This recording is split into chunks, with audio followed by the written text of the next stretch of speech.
જામનગર અને દેવભૂમિ દ્વારકા જિલ્લાના 3 શંકાસ્પદ બાળ દર્દીઓને જામનગરની જીજી હોસ્પિટલમાં દાખલ કરી આઈસીયુમાં સારવાર આપવામાં આવી રહી છે। 11 માસના બાળક, 2 વર્ષની બાળકી અને 6 વર્ષના બાળકીમાં ચાંદીપુરા વાયરસ જેવા લક્ષણો મળતા તેમના સેમ્પલ લેબોરેટરીમાં મોકલવામાં આવ્યા છે। રિપોર્ટ બાદ જ વાયરસની પુષ્ટિ થશે। આરોગ્ય વિભાગે સર્વેલન્સ વધારી લોકોને ગભરાવા નહીં પરંતુ બાળકોની સ્વચ્છતા અને સુરક્ષા અંગે ખાસ સાવચેતી રાખવાની અપીલ કરી છે।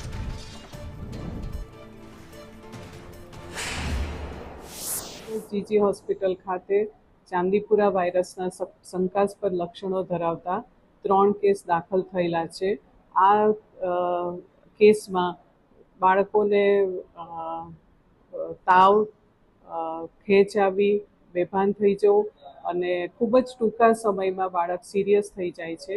આ બધા કેસ, એમાંથી 2 કેસ છે એ દિગ્જામ સર્કલ વિસ્તારના છે અને 1 કેસ દ્વારકાથી રિફર કરવામાં આવેલ છે। ત્રણેય બાળકોના શંકાસ્પદ લક્ષણો છે, તેથી તેના માટે તેને ચાંદીપુરા વાયરસનો અત્યારે જે રોગચાળો ફેલાયેલો છે એના માટે અમે એના સેમ્પલિંગ મોકલેલા છે અને આ બધા લક્ષણો શંકાસ્પદ રીતે ચાંદીપુરા વાયરસના ગણાય છે।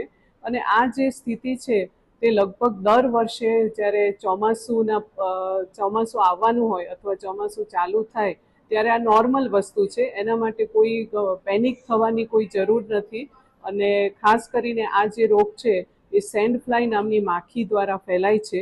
તેથી બધા બાળકોને ખાસ એક વિનંતી છે કે એ લોકો શાળાએ જાય અથવા બાળકો ઘરમાં હોય ત્યારે એક તો એને લાંબી બાયના કપડાં પહેરાવે અથવા જ્યારે સૂઈ જાય ત્યારે મોસ્કિટો નેટ કે એવું કંઈ પણ યુઝ કરે જેથી એ સેન્ડ ફ્લાય નામની માખી બાળકને કરડે નહીં અને એના લીધે જે રોગચાળો ફેલાય છે